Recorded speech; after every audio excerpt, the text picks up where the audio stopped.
మీకు నేను ఒక మాట చెప్తే మీరు ఆశ్చర్యపోతారు. ఈ శ్లోకం ఎంత శక్తివంతమో తెలుసా?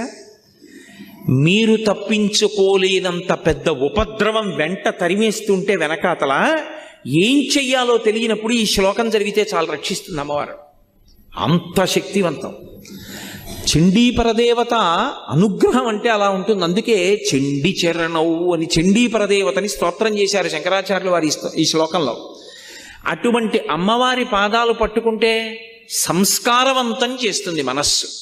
ఇక్కడ మీరు నన్ను ఒక ప్రశ్న అడగచ్చు, ఏమండి ఒకవేళ అసలు కోర్కెల మీద వ్యామోహం పోక, అసలు వ్యామోహం అనేటటువంటిది పోతే కదండి ధర్మబద్ధం చేసుకుందామన్న కోరిక. ఆయన అలా చెప్తాడు కానండి, ఏడాదికి ఒకసారి వచ్చి ఇవన్నీ అనుభవించడంలో ఎంత సంతోషంగా ఉంటుంది. ఏమిటి ధర్మచట్రం అని పట్టు కూర్చుంటే ఎక్కడ తీరుతాయండి? రోజు చేసే పుణ్యం చేస్తున్నాం కదా, ఇవి నడుస్తాయి అని అంటావేమో. అందుకే అలా నన్ను నేను నిగ్రహించుకోలేకపోతే, ఒకవేళ ధార్మికమైన జీవనం నేను చెయ్యలేకపోతే ఎవరితో చెప్పుకోవాలో తెలుసా విషయం? అమ్మవారితోటే చెప్పుకోవాలి. అమ్మవారితో నేను అన్నప్పుడు దాని అర్థం ఏమిటంటే అమ్మవారు అయ్యవారు అని కాదు, పరమేశ్వరుడితో చెప్పుకోవాలి అని. దానికి శరణాగతి అని పేరు. శరణాగతి అన్న మాటకు అర్థం ఏమిటో తెలుసా? మీ బలహీనతని భగవంతుడి దగ్గర చెప్పడం. అందుకే మీరు ఎప్పుడైనా శరణాగతి చదవండి. రుక్మిణీదేవి శరణాగతి, తన బలహీనత చెప్తుంది. గజేంద్ర మోక్షణం శరణాగతి, తన బలహీనత చెప్తాడు. ఈశ్వర, మీరు నాకు మనస్సు ఇచ్చారు, ఇంద్రియాలు ఇచ్చారు, బలం ఇచ్చారు, బుద్ధినిచ్చారు, శాస్త్రం ఇచ్చారు, గురువునిచ్చారు, ధర్మచక్రం దాటి పనులు చెయ్యొద్దన్నారు. కానీ నా మనసు వెంపర్లాడిపోతోంది అక్కర్లేని కోరికలు తీర్చుకోమని. ఈశ్వర, నన్ను నేను నిగ్రహించుకోలేకపోతున్నాను, నా మనసును నేను వశం చేసుకోలేకపోతున్నాను, నేను దానికి లొంగిపోతున్నాను, తప్పులు చేస్తున్నాను, మీరే నన్ను ధర్మంలో నిలబడేటట్టు చెయ్యండి, ఇక నన్ను నేను నిగ్రహించుకోలేకపోతున్నాను అని ఉన్న మాట ఉన్నట్టు ఈశ్వరుడి దగ్గర చెప్పాలి. అంతేకాని ఆయన దగ్గరికి వెళ్ళి మహానటుడిలా పరమ ఉత్తముళ్ళ నిలబడకూడదు. తప్పు చేస్తే ఈశ్వరా, నిన్న తప్పు జరిగింది, ఈ తప్పు చేశాను, వేరొకసారి నా జీవితంలో ఇటువంటి తప్పు జరగకుండా, నేను ఉద్రేకం పొందకుండా నన్ను కాపాడండి అని నువ్వు చెప్పుకోవాలి. దానికి శరణాగతి అని పేరు. దుర్జటి కాళహస్తీశ్వర శతకంలో శరణాగతి చేశాడు. రోషీరోయదు కామినీ జనుల తారుణ్యోరు సౌఖ్యంబులన్ బాసీబాయదు పుత్రమిత్రధన సంపద్భ్రాంతి వంచాలతల్ కోశీకోయదు నామనంబకట నీకున్ ప్రీతిగా సత్క్రియల్ చేసీ చేయదు దీని తుళ్ళనచవే శ్రీకాళహస్తీశ్వర అని అడిగాడు. ఏమి సుఖం లేదు అనిపిస్తుంది, మళ్ళీ అదే సుఖం అడుగుతుంది. ఏం పిల్లలు లేదు అనిపిస్తుంది, మళ్ళీ పిల్లల వెంటబడుతుంది. ఏం డబ్బు లేదు అంటుంది, మళ్ళీ డబ్బు కోసం వెంపర్లాడుతుంది. ఇలా వదిలిపెట్టినట్టుంటుంది, మళ్ళీ ఇలా పట్టుకుంటూ ఉంటుంది. దీన్ని నేను ఆపలేకపోతున్నాను శంకర, మీరు దీన్ని నిగ్రహించండి అన్నాడు. అంటే శరణాగతి అన్న మాటకు అర్థం ఏంటంటే మీ బలహీనత మీరు పరమేశ్వరుడికి చెప్పడం. దానికి శరణాగతి అంటారు. అప్పుడు అది రెండో మార్గం. మనమే ధార్మికంగా బతకకపోతే అది భగవంతుడికి చెప్పాలి, అమ్మవారితో చెప్పాలి. వెళ్ళి, అమ్మా ఇలా అవుతోంది, నన్ను నేను నిగ్రహించుకోలేకపోతున్నాను, తప్పు చేస్తున్నాను, అమ్మా నువ్వు నాకు ధర్మమునందు అనురక్తి అని ఆవిడ దగ్గర ఒప్పుకొని బలహీనత చెప్తే ఆవిడ అనుగ్రహిస్తుంది. మీరు మళ్ళీ నన్ను ప్రశ్నిస్తారు నాకు తెలుసు. అసలు కామం ఆవిడ ఇవ్వకపోతే దరిద్రం వదిలిపోయిందిగా. అసలు కామం పెట్టడం ఎందుకు? ఆవిడే పెట్టబట్టి కదా ఈ అల్లరంతా వచ్చింది. పెట్టకుండా ఉంటే గొడవ వదిలిపోనుగా. ఆవిడెందుకు పెట్టిందంటే ఒక ఉత్తమమైనటువంటి ప్రయోజనం కోసం ఆవిడ కామాన్ని ఇచ్చింది. కామము మనసులో పుట్టి అది ధర్మబద్ధమై ప్రహృష్టమైనటువంటి మనసుతో భార్యాభర్తల సంగమం వల్ల తేజోవంతమైన కొడుకు పుడతాడు. వాళ్ళిద్దరి యందు అనురక్తి లేదనుకోండి, అనురక్తి లేకపోతే తేజో విహీనమైన సంతానం కలుగుతుంది, అనురక్తి చేత తేజోవంతమైన సంతానం కలుగుతుంది. బాలకాండ స్కందోత్పత్తిలో అదే చెప్తారు. కాబట్టి ఇప్పుడు అటువంటి కొడుకు పుడితే పితృరుణం నుంచి విముక్తుడవుతాడు. పితృరుణం నుంచి విముక్తుడు అవ్వాలంటే కామం ఉండాలి, కానీ కామము ధర్మబద్ధము కావాలి. నీ భార్య ఎందుంది, అదేం బంధించదు, అదేం పట్టుకోదు. అదే సీతమ్మ అంటుంది, నివర్తయ మనోమత్త స్వజనే క్రియతాం మనః. నీ వారి యందు నీ మనస్సు ఉంచుకో, ధర్మం అయిపోయింది. నీ వారి యందు మనసు ఉంచుకోకపోతే ప్రమాదానికి కారణమైపోతుంది. కాబట్టి ఇప్పుడు ఆవిడెందుకు ఇచ్చింది? పితృరుణం నుంచి విముక్తుడివికా అని ఇచ్చింది. కానీ అది మన బలహీనతగా మారిపోతే అదే అమ్మవారితో చెప్పాలి. అందుకే శరణాగతి ఎంత గొప్పదో తెలుసా అండి.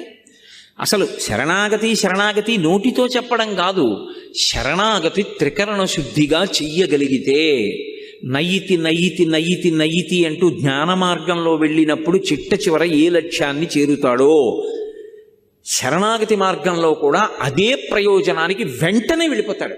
సజ్జ ఫలితం, ఉత్తరక్షణం వెళ్ళిపోతాడంతే. అంత గొప్పది శరణాగతి. ఎందుచేత అంటే మీరు ఇక్కడ ఒక విషయాన్ని బాగా పసిగట్టవలసి ఉంటుంది. నేను ఉదాహరణ చెప్తే మీరు పట్టుకుంటారు. ఒక రాజుగారు యుద్ధం చేస్తున్నాడు, మత్తగజం మీద నిలబడి శత్రువులతో యుద్ధం చేస్తున్నాడు. పక్కన ఓ బంటు కనపడ్డాడు. వాడిని అన్నాడు యుద్ధం చేస్తూ, ఇవాళ రాత్రి 9 గంటలకు ఒకసారి నువ్వు నా శిబిరంలో కలు అన్నాడు. ఆ సైనికుడు అన్నాడు, నేను సామాన్యమైన సైనికుణ్ణి, రాత్రి సేనాధిపతులు వస్తారు, మండలాధికారులు వస్తారు, ప్రజల్ని అక్కడ రాజ్యం పరిపాలనలో ఉన్న ఉన్నతాధికారులు వస్తారు, మీ దగ్గర విషయాలు కనుక్కోవడానికి నిర్ణయానికి మంత్రులు వస్తారు. 9 గంటలకి నేను మిమ్మల్ని ఎలా కలవగలను? వాళ్ళందరూ వెళ్ళాక రావాలి, అప్పటికి తెల్లవారిపోవచ్చు, మీరు కాసేపు విశ్రాంతి తీసుకోవచ్చు. ఎలా కలుస్తాను సామాన్య సిపాయిని అన్నాడు. ఇది నీ దగ్గర ఉంచుకో. రాజు ఉంగరం విసిరాడు. వాడు చూశాడు ఇలా ఉంగరం వంక, అది రాజముద్ర, తన రాజు ఉంగరం కాదు, శత్రురాజు ఉంగరం. అది అడిగిపోయాడు. అయ్య బాబోయ్, దేవుడు శత్రురాజు ఉంగరం ఇచ్చారు నాకు అని. మాట్లాడకు. అది పట్టుకుని 9:15కి ఎవరిని అడక్కు నా దగ్గరికి వస్తానని అలా దూరంగా తిరుగుతుండు చాలు, 9 అయ్యేటప్పటికి నిన్ను నా దగ్గరికి తీసుకొచ్చేస్తాను. 9:15 అయింది. శత్రురాజు ఉంగరం చేత్తో పట్టుకుని ఎవరిని అడగకుండా అలా దూరంగా చీకట్లో తిరుగుతున్నాడు. రాజుగారు అక్కడ పడుకున్నది. పహరా కాస్తున్న సైనికులు వచ్చి పట్టుకున్నారు. ఎందుకు తిరుగుతున్నారు అని ఇక్కడ అన్నాడు. ఆయన ఏం చెప్పొద్దన్నాడు రాజు. ఏమీ చెప్పలేదు. ఎందుకు తిరుగుతున్నాడు వీడిక్కడ? వీడికి అవసరం లేదే రాజుగారి శిబిరం దగ్గర. ఒళ్ళంతా వెదిగారు. శత్రురాజు ఉంగరం దొరికింది. ఇప్పుడు ముందు ఎవరు వాడిని తీసుకెడతాడో వాడికి పదోన్నతి వస్తుంది. అందుకని గబగబా ముందు రాజుగారి దగ్గరికి తీసుకెళ్లారు. మహారాజా, శత్రురాజు ఉంగరం ఉంది వీడి దగ్గర, తీసుకొచ్చాం. మహారాజు అన్నాడు, నేను మాట్లాడతాను, మీరు బయటికి వెళ్ళిపోండి అన్నాడు. అని ఒరే, నా ఉంగరం ఉన్నవాళ్ళు చాలా మంది ఉన్నారు బయట, శత్రురాజు ఉంగరం ఉంది కాబట్టి 9 అయ్యేప్పటికీ నా దగ్గరికి వచ్చేసావు. చూసావా? అది శత్రురాజు ఉంగరం అని తెలిస్తే చాలు, నీకు పనికొచ్చింది. ఇది నన్ను పాడు చేస్తోంది, ధర్మబద్ధము కావట్లేదు, అందుకని నేను పాడైపోతున్నానని నువ్వు గుర్తుపట్టగలిగితే చాలు. అమ్మవారికి ఆ మాట త్రికరణ శుద్ధిగా చెప్తే చాలు, అమ్మవారు జోక్యం చేసుకుని తన దగ్గరికి తీసుకెళ్తుంది, రక్షించేస్తుంది. కానీ నోటితో ఉత్తినే వెళ్ళి నేను ఆయన చెప్పమన్నాడమ్మా అందుకు చెప్తున్నాను అని చెప్తే కాదు, త్రికరణ శుద్ధిగా నేను ధార్మికంగా బ్రతకలేకపోతున్నాను, సాధన చేయలేకపోతున్నాను, కనీసం ఒక్కొక్కటైనా విడిచిపెట్టలేకపోతున్నాను, చిన్నవి కూడా విడిచిపెట్టలేకపోతున్నాను, ఎప్పుడూ ప్రలోభాలే లేదు, పరమేశ్వరుడు జోక్యం చేసుకుంటే తప్ప నా జీవితం చక్కబడదు అని నువ్వు భగవంతుడికి చెప్తే దాన్ని శరణాగతి అంటారు. అందుకే కలియుగంలో భగవంతుడు 2 ప్రధాన సాధనములు ఇచ్చాడు కలి నుండి తప్పుకోవడానికి. ఒకటి, సంస్కారవంతమైన పుణ్యమునందు అనువృత్తమైనటువంటి మనస్సుని సాధన చేత ఏర్పాటు చేసుకోవడం. రెండవది, అలా లేనప్పుడు శరణాగతి చెయ్యడం. శరణాగతి ఉత్తర క్షణంలో ఈశ్వరుడు వచ్చేసేటట్టు చేస్తుంది. రుక్మిణీదేవి అగ్నిజ్యోతనుడికి ఇచ్చి లేఖ పంపించింది. లేఖ పంపించి, ఘనుల ఆత్మీయతమో నివృత్తి కొరకై గౌరీశు మర్యాద యవ్వని పాదంబుజతో యమందుములుగన్ వంచింతురో అట్టి నీ అనుకంపన్ విలసింపని ని వ్రతచర్యన్ 100 జన్మంబులన్ నిన్నే చింతించుచు ప్రాణముల్ విడచదన్ నిక్కంబు ప్రాణేశ్వర శ్రీయుతమూర్తి ఓ పురుష సింహమా సింహము పాలి సొమ్ము గోమాయువు కోరు చందమున ఈ దురాత్ముడు చైత్యుడు నీ పదాంబుజ ధ్యాయనైన నన్ను వడిదా కొనిపోయదనంచునున్నవాడు ఎరుగడు అద్భుతమైన భవత్ప్రతాపమున్ అని ఆ తల్లి నువ్వు వెంటనే వచ్చి నన్ను రక్షించాలంది. చదివాడంతే లేఖ, శరణాగతి, ఇదిగో వస్తున్నానన్నాడు. వెనక్కెళ్ళి అన్నయ్యకి కూడా చెప్పలేదు. రథం ఎక్కేశాడు. వచ్చెద విదర్భ భూమికి చొచ్చెద భీష్మకు నిపురము సొరిచిరలీలం తెచ్చెద బాలన్ వేల్మిడి వచ్చెద అడ్డంబురిపులు వచ్చిన బోరన్ అన్నాడు. గబగబా బయలుదేరి వచ్చేశాడంతే. శరణాగతి ఉత్తర క్షణం ప్రయోజనాన్ని ఇచ్చేస్తుంది. ఒకటి, సాధనన్నా చెయ్యాలి. అంటే సాధన ఎందు ఒడుదుడుకులు ఉంటాయి. మనసు వెంటనే మాట వినదు. అది వింటలేదని దానితో ఘర్షణ పడకుండా మెల్లమెల్లగా ఒక్కొక్కటైనా దుర్గుణములు విడిచిపెట్టే ప్రయత్నం చెయ్యాలి. అసలు నేను ఏమీ చేయలేకపోతున్నాను అనుకుంటే ఆ విషయం భగవంతుడికి చెప్పాలి. అది శరణాగతి. ఇప్పుడు సంసాధన అన్న మాటకు అర్థం ఏమిటంటే మనసుని సంస్కారవంతం చేసుకోవడం. మీకు నేను ఇందాక చెప్పా పునర్జన్మ దాని మీదే ఆధారపడుతుంది అని. అదే ఓ రామాయణం గురించో భాగవతం గురించో భారతం గురించో మహాత్ములైనటువంటి గురువుల గురించో ఆలోచిస్తూ వెళ్ళిపోయాడు అనుకోండి, ఉత్తర జన్మలో మళ్ళీ గొప్ప విద్వాంసుడై పుడతాడు. తండ్రి దగ్గర చక్కగా అభ్యాసం చేసి అనుష్ఠానం చేసి పరమేశ్వరుడు యందు చేరుతాడు. మంచి జన్మ రావాలంటే మనసు సంస్కారవంతము కావాలి. సంస్కారము మనసుకి కలగాలంటే 5 ఇంద్రియముల గుండా లోపలికి మీరేం తీసుకుంటున్నారన్న దాన్ని బట్టి మనసు సంస్కారం పొందుతుంది. నేను చాలా గంభీరమైన విషయాన్ని ప్రస్తావిస్తున్నాను, మీరు చాలా జాగ్రత్తగా పట్టుకోవాల్సి ఉంటుంది దీన్ని. నేను ఒక మొక్క వేశాను అనుకోండి, ఆ మొక్క బ్రతకాలి అంటే అబ్బా దొరక్క దొరికిందండి మొక్క, నాకు దాని మీద ఎంత ప్రేమో అని తీసుకొచ్చి మా పడగదిలో పెట్టాను అనుకోండి, దానికి వెలుతురు ఎక్కడి నుంచి వస్తుంది? 2 రోజు చచ్చిపోతుంది. అది దాని మీద నాకు ప్రేమ ఉండి అది వర్ధిల్లాలంటే దానికి నీళ్లు పొయ్యాలి, సూర్యరశ్మి తగలాలి, మేకలు తినేయకూడదు, చీడ పట్టకూడదు, పురుగులు పట్టకూడదు, కాపాడుకోవాలా వద్దా? అప్పుడైనా అది పెద్ద చెట్టు అవుతుంది. అలాగే అసలు మనస్సు సంస్కారవంతము కావాలనుకోండి, మనస్సులోకి మనసుని ప్రభావితం చేసేవి ఏవి వెడుతున్నాయి అన్నది ప్రధానం. ఇది సాధన. నీకిచ్చిన జ్ఞానేంద్రియములు 5 గుండా లోపలికి వెడుతూ ఉంటాయి విషయములు, అవి ప్రభావితం చేస్తాయి మనసుని. నేను కంటితో ఏది చూస్తున్నానో మనసు దాన్ని పట్టుకుంటుంది. అందుకే ధ్యానంలో దీపం వంక చూడండి అంటారు. దేన్ని పట్టుకోవడమైనా కష్టమేమో కానీ దీపం వంక అలా చూశాననుకోండి, ఒక్క క్షణం దీపశిఖ ఇలా వెలుగుతూ ఉంటుంది. కళ్ళు మూసుకున్నాను అనుకోండి, కళ్ళ ముందు కదులుతూ దీపశిఖ కనపడుతుంది. నేను ఏది చూస్తున్నానో అది నా మనసుని ప్రభావితం చేస్తుంది. నేను మీకు ఒక ఉదాహరణ చెప్తాను. నేను అలా నడిచి వెళ్ళిపోతున్నాను, ఒక వ్యక్తి తీవ్రమైన వేగంతో కారులో వెళ్ళిపోతున్నాడు. ఓ కుక్క పిల్ల పరిగెట్టింది. ఆ కుక్క పిల్ల అలా పరిగెత్తింది, నేను వెనక్కున్నాను. కుక్క పిల్ల కారు కింద పడిపోయిందేమో, ఒక్క క్షణంలో నేను నిత్తుటి ముద్ద చూస్తానేమో. ఇప్పుడు నా మనసు స్వస్థతగా ప్రశాంతంగా ఉంటుందా? ఏదో ఒకటి కనపడే వరకు ఉద్విగ్నతకి లోనైపోతుంది. అబ్బా ఏమవుతుందో, అంత వేగంగా వెళ్ళిపోయాడు అని.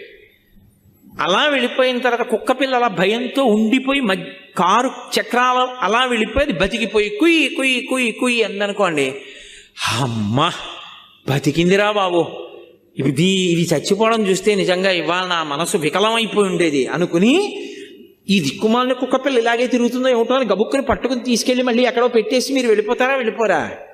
అయినా మీ మనసు మీద అది ఒక 10 నిమిషాలు ప్రభావం చూపిస్తుంది. అది ఏమైనా అయిపోయి ఉండుంటే అని. ఒక విషయాన్ని మీరు చూస్తే మీ మనసు తీవ్రంగా కదిలింది, నిరంతరం మనసుని పాడు చేసేవే చూస్తుంటే మనసు సాత్వికంగా ఎందుకు ఉంటుంది? ఉంటుందా? ఉండమంటే సంస్కారం ఏర్పడమంటే ఏర్పడుతుందా? ఒక్కనాటికి రాదు. అలాగే చెవులు.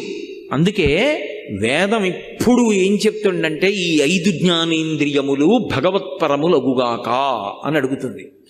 చెవి వెంట అస్తమానం వినకూడనివే. అన్ని విన్న తర్వాత మనసు దేని గురించి ఆలోచిస్తుంది? అవే ఆలోచిస్తుంది.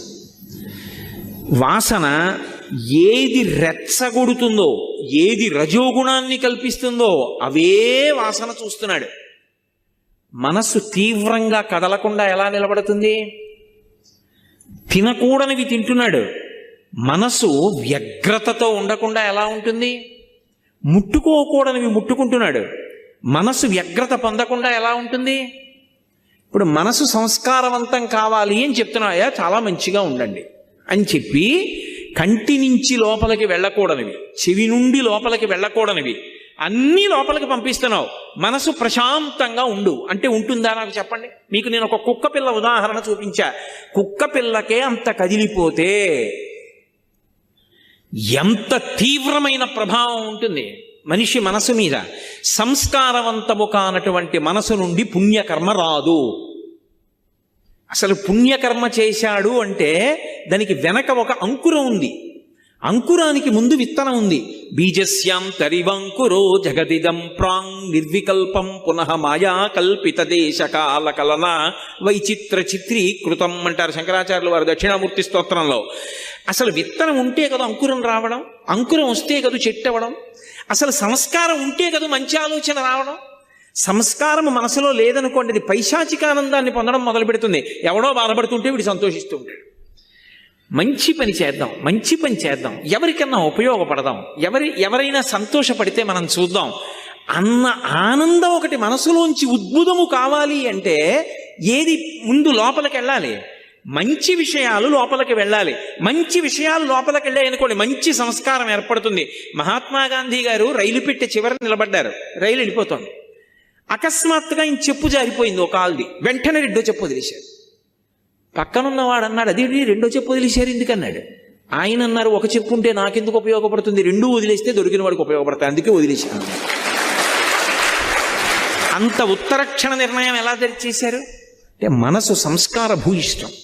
అందుకే చిట్ట చివర తుపాకీ పెట్టి గుండు కాలిస్తే హే రామ్ హే రామ్ హే రామ్ అన్నారంటే ఎలా వస్తుందా ఆ మాట? ఇన్ని కోట్ల మంది వెళ్ళిపోతున్నారు. భీష్మాచార్యుల వారికి స్వచ్ఛంద మరణం ఉంది కాబట్టి విష్ణు సహస్రం చెప్పారు. దశరథ మహారాజు గారికి రాముడి మీద పుత్రవ్యామోహం ఉంది కాబట్టి రామా అన్నాడు. సామాన్యుడు గాంధీ గారు హే రామ్ అంటూ వెళ్ళిపోయారంటే ఎంత సంస్కారవంతమైన పుణ్యపురుషుడయ్యి ఉండాలి. అటువంటి వారు మనకి జాతిపిత కావడం మనం ఎంత గర్వించదగ్గ విషయం.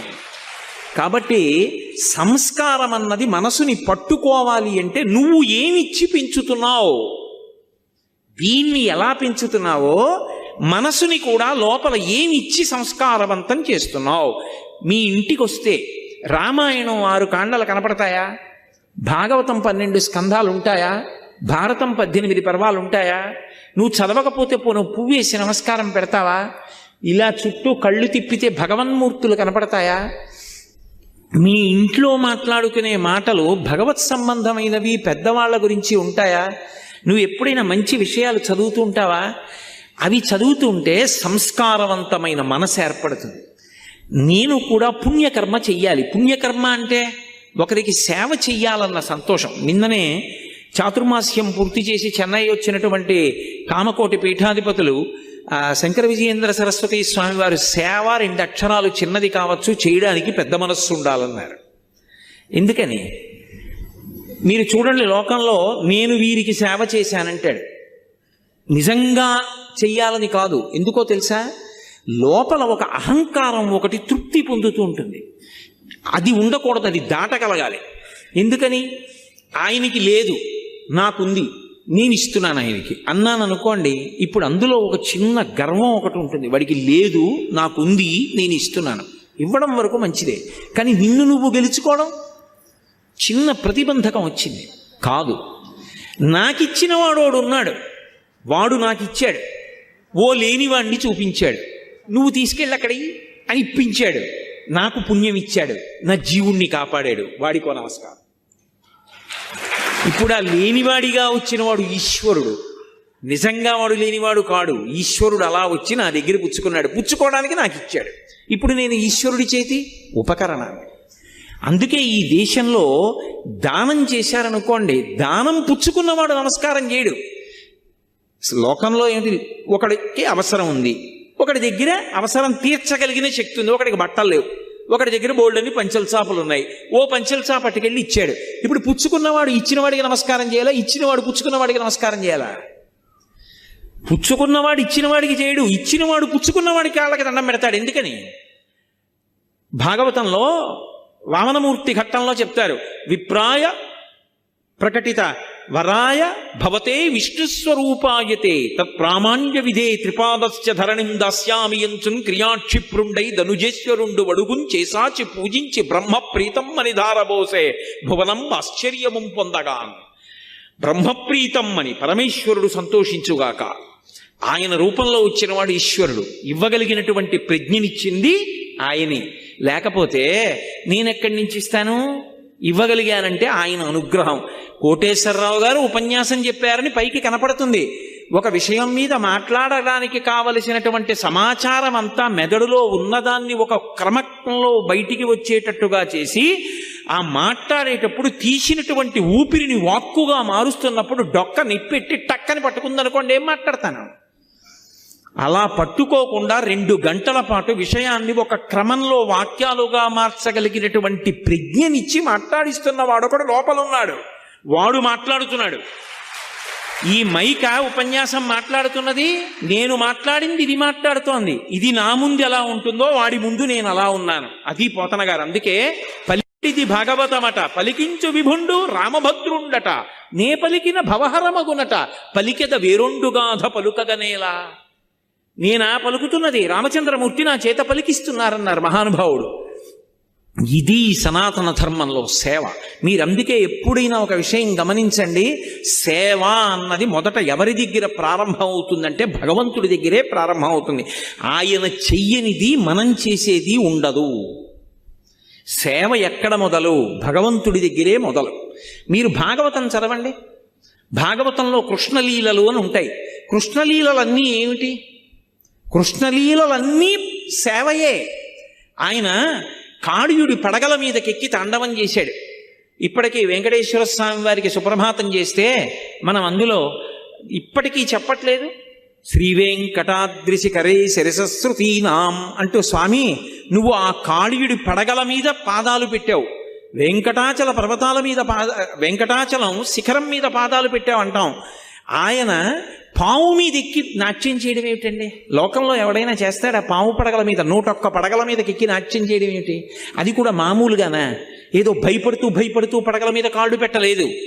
వెస దామోదరు పాదఘాతనగతుల్ వేవేల చందంబులన్ ప్రసమాటోపముచూపబాపణ భృచ్చటామండలం వసహంబై పగిలెన్ మణుల్ చెదరగా నాస్యంబులన్ సోణితం బెసగన్ దంష్టలు నుగ్గుగాగ గరళ వహ్నిజ్వాలికల్ వెల్వడన్ యమునా వీచి మృదంగ వజ్జములు మ్రోయం తీర గోపౌఘర్ష మనోజ్ఞ ధనితంబు గేయముగ జంచత్కాళి తవ్యాళి రంగ తరంగ తలంబునన్ పటుగతిన్ కంజక్షు నిర్మర్దనక్షము హృద్యద్భుత భీమమై పరగ దివ్య శ్రేణి చూచన్ దివిన్ అన్నారు. 101 పడగలు ఎక్కి తొక్కుతూ దాని తోక పట్టుకుంటే ఒక పడగ కిందకెడితే ఇంకో పడగ మీదకి ఎక్కాడు. మణులు బయటికి వచ్చేసాయి, ముఖాలు బద్దలైపోయి నెత్తురు కారిపోయి. ఎట్టి తపంబు చేసెనుకో, ఎట్టి సుకర్మములు ఆచరించెనో ఈ యహి పూర్వభవంబునందు మున్నిట్టి మహాత్ములకునైన చూడకరాని ఈ మహనీయ పాదముల్. స్వామి, మహాత్ములు చూడలేదు ఆ పాదాల్ని. శూరులు తొల్లియే విభుని శోభిత పాదనక ప్రభావళించేరి భవంధకారముల చిక్కక వందురు వట్టి దేవునిన్ వైరముతోడనైన గెలువన్ నను పంపి శుభంబు చేసి నిష్కారణమైన ప్రేమ ఇది కంసుని పోడు చకుండు కల్గునే అంటాడు అక్రూరుడు. కాలి గోటి కాంతి దొరకదొరాయింది. ఆయన్ని చూడగలిగావు. కాళీయుడా, నువ్వు ఎంత అదృష్టవంతుడివి. 101 పడగల మీద నాట్యం చేశాడు. ఎవరి కోసం? ఆయనకి సరదా పుట్టి నాట్యం చేయలేదు. కాళీయుడు కాళింది మడుగులో ఉన్న కారణం చేత ఆ నీళ్లు తాగితే ఆవులు దూడలు చచ్చిపోతున్నాయి. తెలియక తాగిన గోపాలబాలురు మరణించారు. వాళ్ళని బ్రతికించాడు. కాళీయుడు అక్కడ ఉండకుండా వెళ్ళిపోవాలి అంటే పడగల మీద తాండవం చేశాడు. పరమ సంతోషంగా, పరమ ఆనందంగా నవ్వుతూ. ఎవరి కోసం అది? ఆయన కోసం కాదు, గోపాలబాలుర కోసం, నోరు లేని ఆవుల కోసం, నోరు లేని దూడల కోసం.